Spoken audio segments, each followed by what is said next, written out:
Channel के सभी दर्शकों को नमस्कार, जय श्री कृष्णा। आज के इस वीडियो में हम आपके साथ चर्चा करेंगे आपके कुछ चुने हुए प्रश्नों के उत्तर में। ऐसे में हमारे पास कुछ ऐसे योग्य प्रश्न आए हैं जिनका उत्तर देना हमारा कर्तव्य है। अतः आइए हम देखते हैं ऐसे में उन लोगों के प्रश्न जो बड़े ही युक्ति युक्त हैं और उनकी शब्दावली अत्यंत ही चुनिंदा है। मतलब उनका पूछने का ढंग जिज्ञासा युक्त है। कुछ लोगों के प्रश्न पूछने का जो तरीका होता है वो अभिमान से भरा हुआ होता है।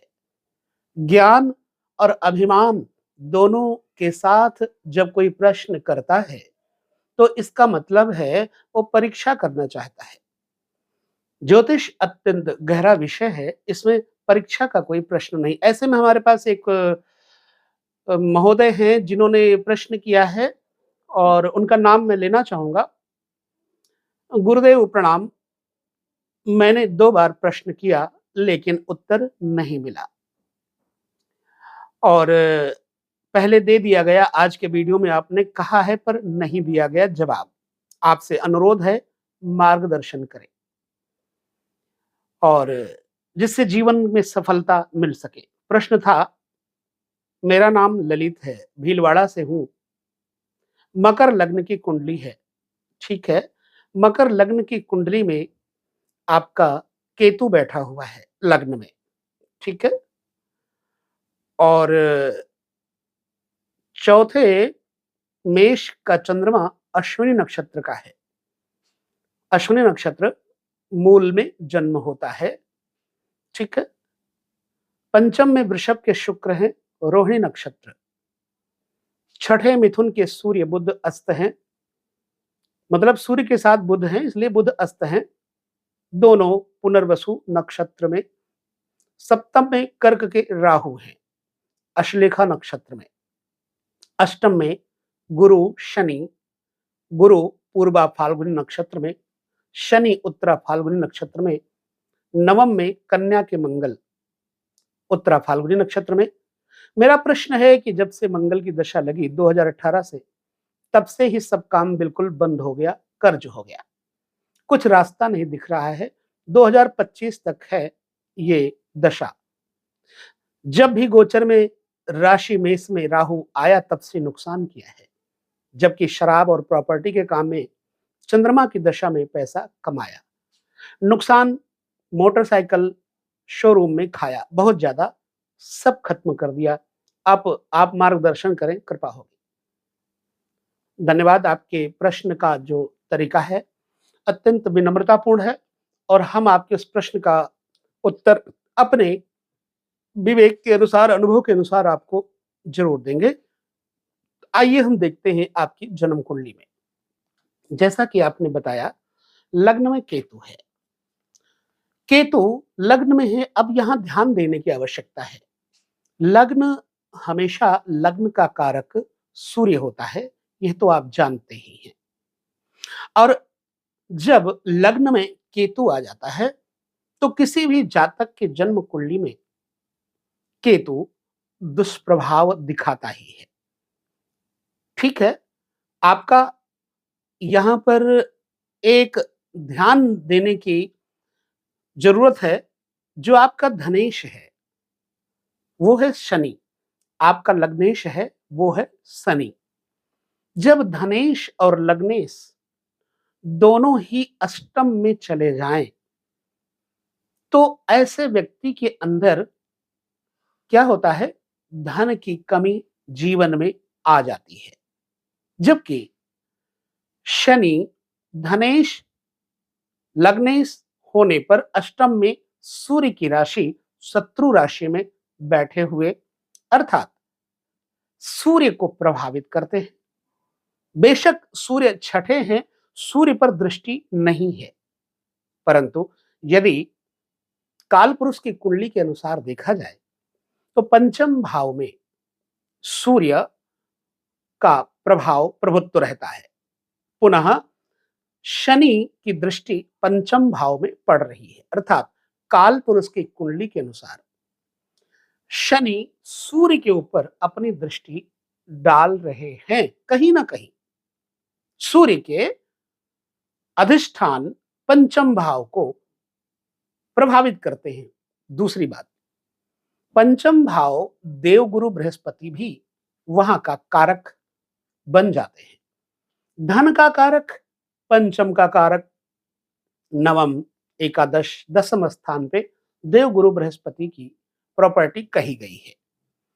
अब आपको यहां ये देखना है कि जन्म कुंडली में आपका बृहस्पति भी शनि के साथ अष्टम भाव में बैठा हुआ है, जो कि बृहस्पति तीसरे स्थान एवं द्वादश स्थान का स्वामी है। द्वादश स्थान और तीसरे स्थान तथा द्वितीय स्थान, ये दोनों के दो बृहस्पति और शनि एक जगह बैठे हुए हैं। मैं प्रायः अपने बहुत सारे वीडियो में कह चुका हूं कि जब भी द्वादशेश किसी कुंडली में किसी ग्रह के साथ युति करेगा या दृष्टि डालेगा तो उस ग्रह को दबाएगा, ना कि उठाएगा। अब शनि तामसी प्रवृत्ति है, अतः आपके स्वभाव में थोड़ा तामस भी होगा, गुस्सा भी बहुत जल्दी आएगा। आपने पैसे बहुत कमाए लेकिन आपके पास टिकेगा नहीं। क्यों? क्योंकि गुरु शनि के साथ अष्टम में है। यदि यहां पर केवल शनि होते, गुरु के साथ ना होते, तो आपको धन संबंधित परेशानियां नहीं आ सकती थी। अब चूंकि तृतीयेश और द्वादशेश दोनों गुरु और धनेश, लग्नेश, दोनों स्थानों के स्वामी शनि, अर्थात लग्न को और धन को प्रभावित करते हैं देवगुरु बृहस्पति, लिहाजा कर्जा हो जाएगा। अब कर्ज के बारे में 12वें स्थान से भी देखा जाता है। ऋण और जेल खाना, बंधन इत्यादि का भी घर है द्वादश स्थान, तो कहीं ना कहीं किसी प्रकार का आपके ऊपर एलिगेशन भी इन फ्यूचर आ सकता है। बृहस्पति द्वादशेश और तृतीयेश अष्टम में बैठा है, ऐसे में भाई बंधुओं का सुख भी बहुत अच्छे नतीजे आपको नहीं दे पाएगा। लिहाजा बृहस्पति आपका प्रभावित है। बृहस्पति के प्रभाव के कारण जो आपके पास ऋण बढ़ेगा वो बृहस्पति के कारण बढ़ेगा। दूसरा कारण और पकड़ते हैं, छठा घर भी रोग, ऋण और शत्रुओं का है। पुनः आकर के हम यहां देखते हैं, छठे घर में सूर्य बुध बैठे हुए हैं। जब सूर्य बुध इकट्ठे बैठे हैं तो सूर्य जो कि अष्टमेश है, अष्टमेश होने के नाते छठे घर में सूर्य का प्रभाव पिता के लिए हानिकर हो जाएगा।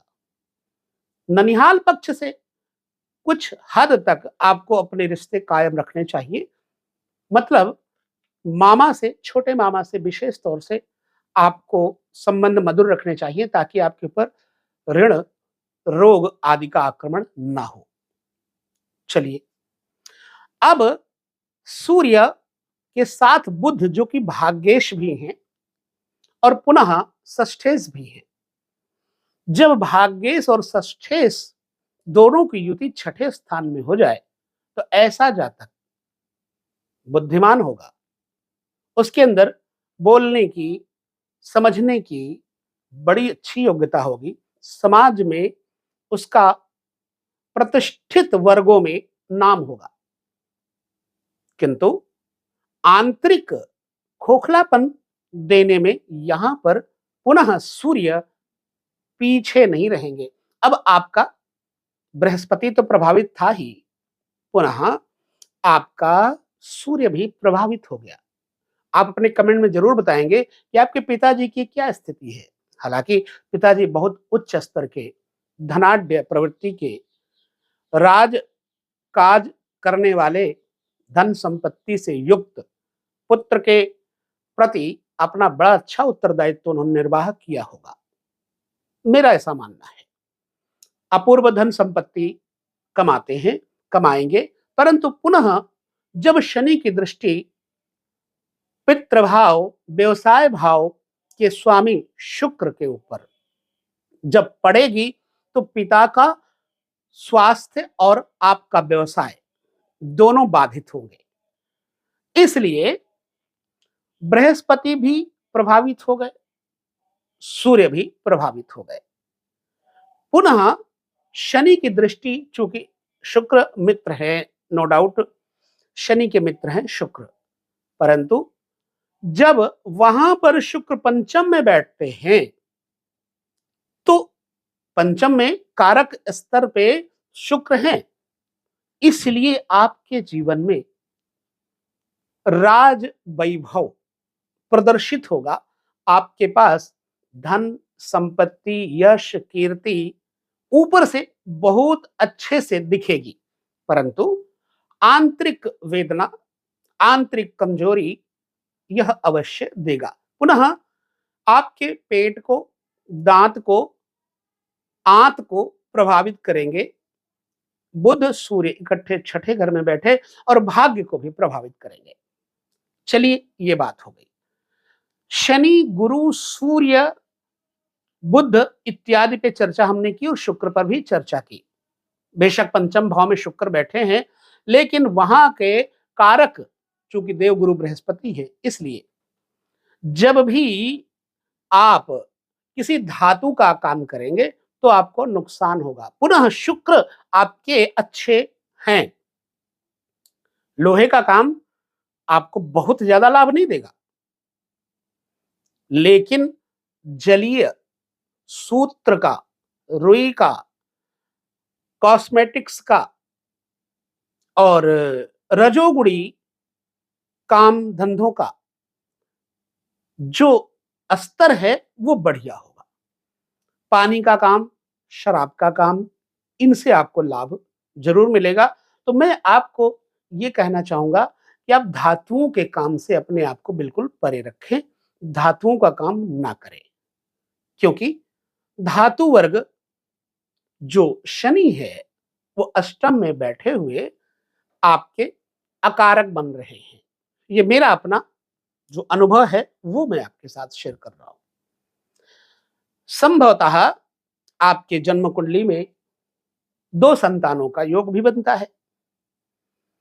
हालांकि जब शुक्र पंचम बैठे या चंद्रमा पंचम में बैठे तो फीमेल संतान ज्यादा होती है, मेल संतानें कम होती है।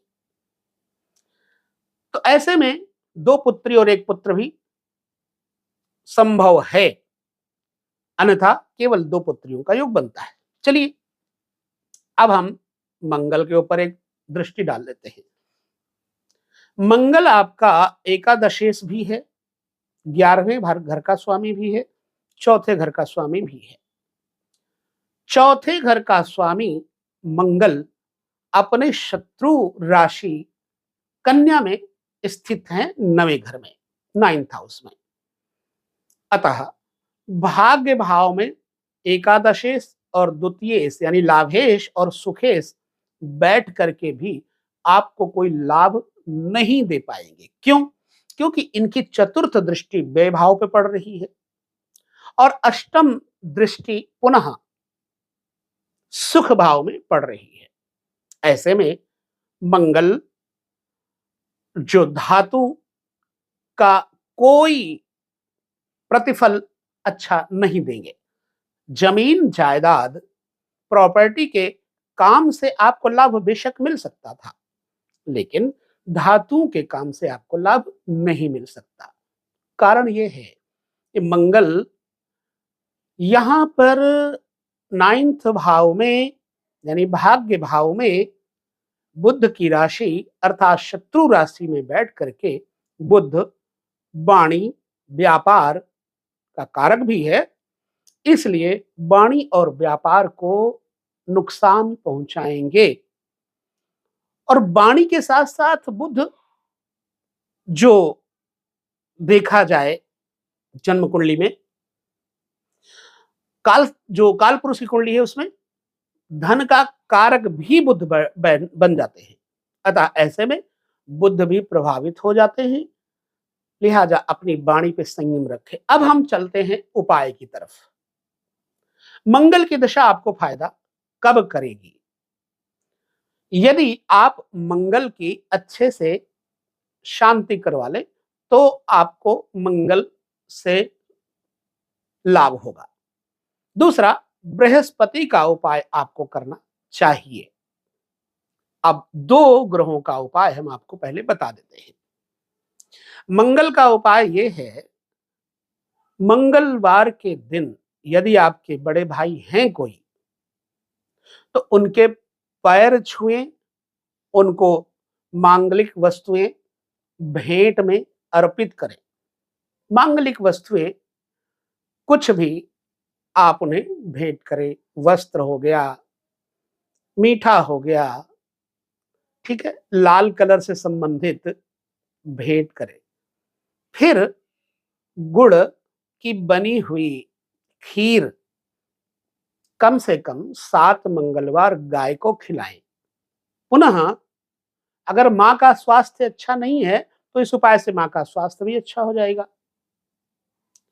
और मंगलवार के दिन अपने वजन का दशमांश गुड़ ले लीजिए। 10वां हिस्सा, जैसे आपका मान लो 70 किलो वजन है तो आप 7 किलो गुड़ ले लीजिए। एक नारियल ले लीजिए।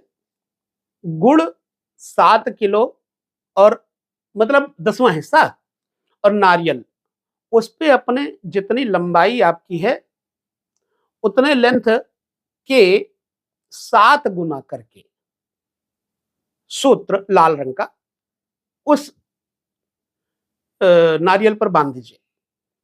तो नारियल और गुड़ ये दोनों चीजें आप बहते हुए पानी में मंगलवार को प्रवाहित कर दीजिए। हो सके तो गंगा की मंगला आरती में आप जरूर अपना समय दीजिए और मंगला आरती में गंगा मैया में जाकर के दीप दान करिए। गुलाब के पुष्प रख के, दीपक रख के गंगा जी में दीप दान करिए। पुनः वहां पर आसपास बैठे हुए गंगा के किनारे भिक्षुकों को जलेबी, लड्डू, नारियल बर्फी रेड कलर की या पिंक कलर की उनको बांटिए। आपको इससे लाभ होगा। बाकी मैं ये कहूंगा कि धातुओं का काम आपको नहीं करना चाहिए।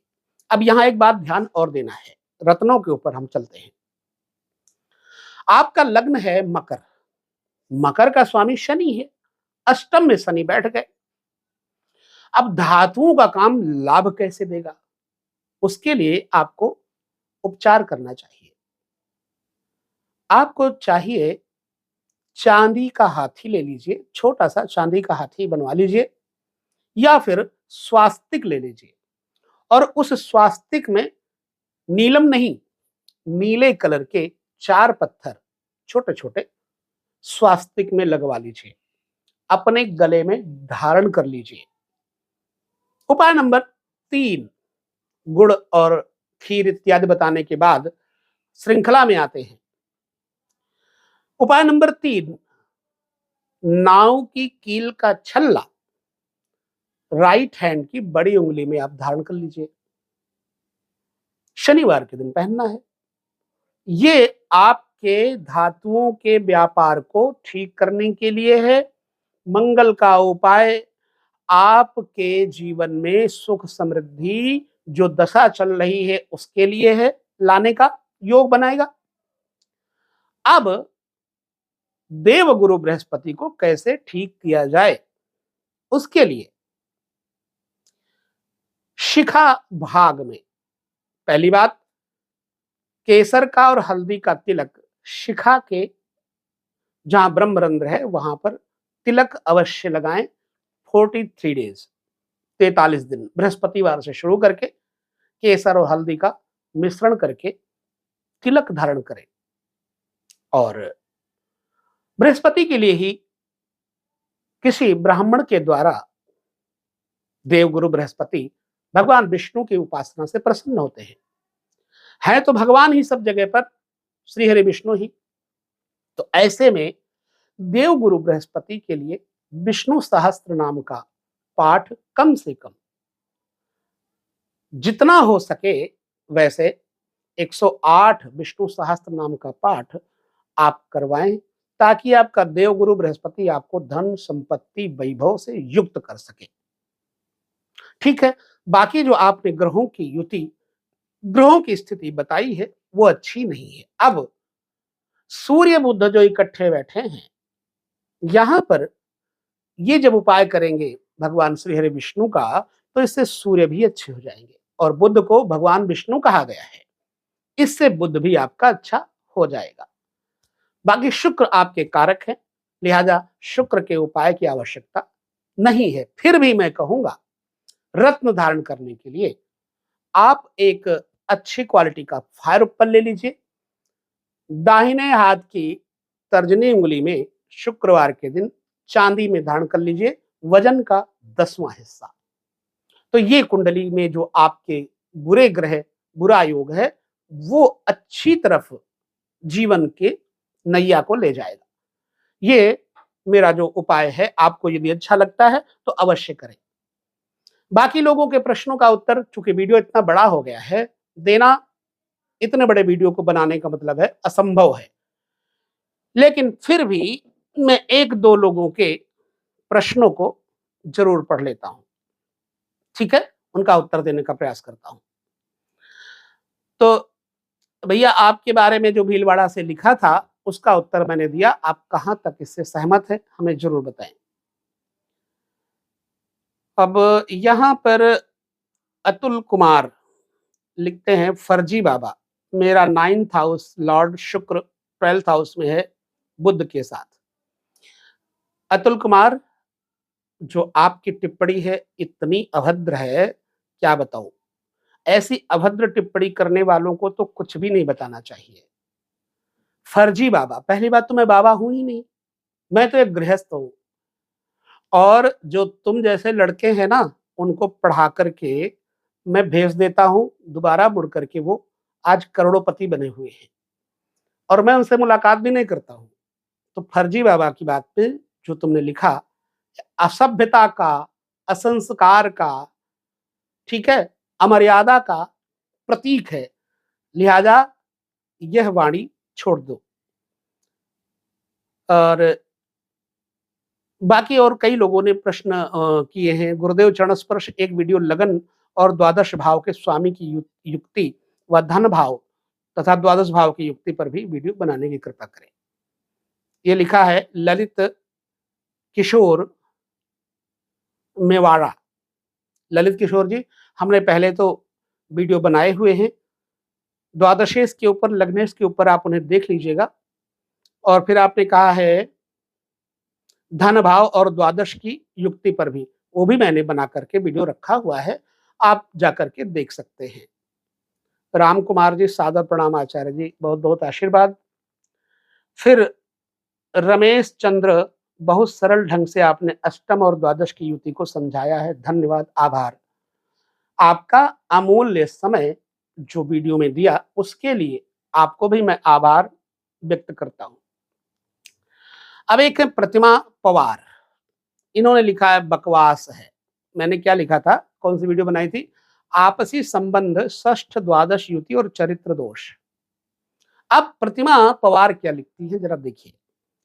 बकवास है, मैंने ऐसी कुंडली देखी, ऐसी युति की लड़की बहुत ही सात्विक है, आपको कुछ प्रॉब्लम है क्या, ऐसे ही अवैध संबंध बताते हो, वो संस्कारों पे निर्भर होता है। 12 लॉर्ड 6 में होगा तो विपरीत राजयोग होगा। प्रतिमा बहन, प्रतिमा पवार, पहली बात तो अगर आप अच्छी ज्योतिषी होती, आपको कुंडली देखनी आती होती, तो आप किसी भी ज्योतिषी के ऊपर ऐसी अभद्र टिप्पणी ना करते, बकवास जैसे शब्दों का प्रयोग न करते। अब आपने बकवास जैसे शब्दों का प्रयोग किया है, तो मैं कहूंगा तुम कहीं भी आकर के डिस्कस कर लो मेरे साथ बैठ करके, तो मैं तुम्हें समझाऊं। बेटा, तुम्हारे जैसे लोगों को पढ़ा करके भेज देता हूं, इसलिए बकवास शब्द को प्रयुक्त करती हो तो ये तुम्हारे संस्कार अच्छे नहीं, इसका मतलब है। रही बात, मैं किसी नारी का अपमान नहीं करता हूं, प्रत्येक नारी मेरे लिए पूजनीय है, माँ है, बहन है, बेटी है। परंतु तुमने ऐसे भी लोगों को देखा होगा आए दिन अखबारों में, वही नारी 4 बच्चों को छोड़ करके प्रेमी संग फरार हो गई। क्यों? अगर नारी का हम सम्मान करते हैं तो इसका मतलब ये नहीं है कि हम उनकी जन्म कुंडली में आई हुई कमियों को ना बताएं। ठीक है? फिर मैंने किसी विशिष्ट व्यक्ति के ऊपर, नारी पर कोई वीडियो नहीं बनाया है। मैं तो सिर्फ एक, हमारे जो पूज्य आचार्य गण हैं, जैसे ऋषि पाराशर जैसे, जैमिनी जैसे, उन सूत्रों को लेकर चलता हूं। बाकी जो मैंने वीडियो दिया है उन्हीं सूत्रों को लेकर दिया है। अतः ऐसे अवस्था में यदि आप इन शब्दों का प्रयोग करते हो तो आप ज्योतिषी नहीं हो, कुंडली देखना आपको आता ही नहीं है, आप केवल बकवास कर रहे हो। जब आपने बकवास का शब्द कहा तो मैं भी आपको बोल रहा हूं बकवास कर रही हो। यदि आपको कुछ आता होता तो सम्मान करना सबसे पहले सीखो, किसी भी ज्योतिषी का। बाकी आप जब भी हो, मर्जी हो, कहीं भी डिस्कस कर सकते हो मेरे साथ सम्मान पूर्वक। ठीक है? तो ये विपरीत राजयोगों पर जो आपने कहा वो भी वीडियो मैंने बना करके दिया है और मैं दूंगा भी आगे। पहले सीखो अच्छे से। प्रतिमा पवार, ठीक है? फिर उपेंद्र सिंह, तुला लग्न के धनेश मंगल पर शनि की दृष्टि है। तुला लग्न के धनेश मंगल पर शनि की दृष्टि है तो सर शनि को योग कारक माने या बुरा माने? देखिए भैया, शनि योग कारक है क्योंकि चतुर्थेश भी है और पंचमेश भी है, लेकिन यदि केंद्र में है तो शनि अपने योग को नष्ट कर देगा, अच्छा या बुरा कोई परिणाम नहीं देगा, लिहाजा योग नष्ट हो जाएगा। कारको भाव नासका है। ठीक है? यहां पर अरुण चौहान लिखते हैं, प्रणाम गुरुजी। भैया बहुत सारा स्नेह आशीष, आपकी कही एकदम सही है, हर शब्द बिल्कुल सही है। ये वही वीडियो है जिस पर प्रतिमा पवार ने ऐसी अभद्र टिप्पणी की, वही वीडियो पर इन्होंने देखो कैसे सुंदर टिप्पणी की है। प्रणाम गुरुजी, आपकी कही हुई बात एकदम सही है। ठीक है? राहुल रॉकी, गुरुजी आपका नंबर क्या नहीं दे रहे आप, हमें कुंडली दिखानी है। देखिए राहुल रॉकी, मैं आपको नंबर पहले प्रोवाइड करवा चुका हूं, आप ध्यान से देखिए, उस नंबर पे आप जाकर के वार्ता कर सकते हैं। ठीक है?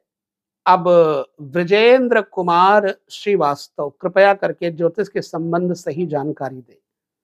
कुंडली में शुक्र के से 7वें स्थान पर सूर्य कभी न हुआ है, न हो सकता है। मेरे भाई ब्रजेंद्र कुमार श्रीवास्तव, पहली बात तो आपको जो डिविजनल चार्ट है उसको देखना चाहिए। मैंने अगर लिखा है, मैंने अगर वीडियो बनाया है तो वीडियो में उन आचार्यों का मत लेकर वीडियो बनाया है। सूर्य कभी भी जन्म कुंडली में सप्तम नहीं आएगा, मुझे पता है सूर्य से शुक्र 7 में नहीं आएगा, परंतु आप डिविजनल चार्ट में अगर चाहोगे तो आपको सूर्य से सप्तम शुक्र भी दिखाई पड़ेगा। ठीक है? तो अपने बुद्धिमत्ता को, अपने योग्यता का वर्णन ज्यादा ऐसे ना किया करो जब तक पूरा ना देख लिया करो वीडियो। ठीक है? यहीं पर आदित्य आदित्य मार्क, आप अपना ज्ञान लोगों को देते रहें, कुछ लोगों को सीखने को मिल रहा है। प्रणाम आदित्य भैया, आपको बहुत बहुत आशीर्वाद, और ऐसे ही आप वीडियो देखते रहें। तो एक और है श्री सच्चिदानंद, श्री सच्चिदानंद, अब इन्होंने वही शब्द लिखा है, क्या बकवास है भाई साहब, कहना क्या चाहते हो भाई? मैंने आपको उत्तर दे दिया था। अपने, हमारे पास जो टीम है, टीम के मेंबर ही उत्तर दे देते हैं, मैं नहीं देता हूं। लिखा है तो आपको जवाब दिया गया, बेकाबू क्यों हो रहे हो, सत्य को बकवास बोल रहे हो। फिर उसका उत्तर दिया, महाराज जी जो कहना है स्पष्ट होना चाहिए। ये कहना है बस, बाकी तो मेरे भी राम, आपके भी राम, हम सबके राम, जय श्री राम। ये मूर्खता वाली बातें हैं। तो जब भी कभी कोई टिप्पणी करना हो तो पहले ज्योतिष के बारे में अच्छे से सीखो, उसके बाद टिप्पणी करना सीखो। उन लोगों को मैं कह रहा हूँ। और जिन लोगों को इसमें किसी तरह की कोई डिस्कशन करनी हो, आमने-सामने फेस टू फेस आकर कर सकते हैं, मुझे कोई आपत्ति नहीं है। चलिए, इसमें Shyam Shyamala Murthy, very true sir, my son is having this conversation soon after marriage, wife fell sick and ongoing sickness. Thank you, बहुत बहुत शुक्रिया, धन्यवाद आपके इस सपोर्ट का। अब इसमें देवी पांडे हैं, इन्होंने प्रश्न लिखा है, प्रणाम गुरुदेव, नई विषय होने से पूरा वीडियो देखते हैं, सब्सक्राइब भी करते हैं, पर इसका कोई शास्त्रीय प्रमाण भी है या अन्य ज्योतिषियों की तरह केवल वीडियो दिखाते हैं? देवी पांडे जी, पहली बात तो बहुत सारा आशीर्वाद, आपका अपना अमूल्य समय देने के लिए धन्यवाद। मैं शास्त्रीय प्रमाण देकर के वीडियो बनाता हूं, कभी भी कोई प्रश्न कर सकता है, उन शास्त्रीय प्रमाणों के अनुसार ही आपके सामने वीडियो आते हैं। और शास्त्रीय प्रमाण के अलावा भी हमने उन लोगों को देखा है, आज नहीं, मुझे सन 90 से ज्योतिषीय क्षेत्र में प्रवेश किए हो गया, सन 90, तो 32-33 साल का जो अनुभव है, उसके साथ भी मैं आपको वीडियो बना करके देता हूं। तो ये कई ऐसे प्रश्नों के उत्तर वीडियो बड़ा होने की वजह से मैं नहीं दे पाऊंगा, और जिन लोगों के प्रश्न अच्छे हैं उनके उत्तर देने का प्रयास मैं उनको वीडियो में जरूर दूंगा। वीडियो अधिक लंबा हो गया, क्षमा करिएगा आप सभी लोग। तो भैया भीलवाड़ा से जो आपने प्रश्न किया था, उसका उत्तर देने का मैंने प्रयास किया है। बाकी कभी ईश्वर इच्छा से मिलने का अवसर आएगा तो जरूर बताएंगे। और कई ऐसे लोगों के प्रश्न भी हैं कि गुरुजी हम आपसे मिलना चाहते हैं, तो जब भी हम किसी शहर में विजिट करेंगे तो आपके लोकल शहर का नाम हम जरूर देंगे ताकि आप हमसे मिल सके। लेते हैं विदा, यहीं पर पुनः मिलेंगे किसी और वीडियो में। नमस्कार, जय श्री कृष्ण।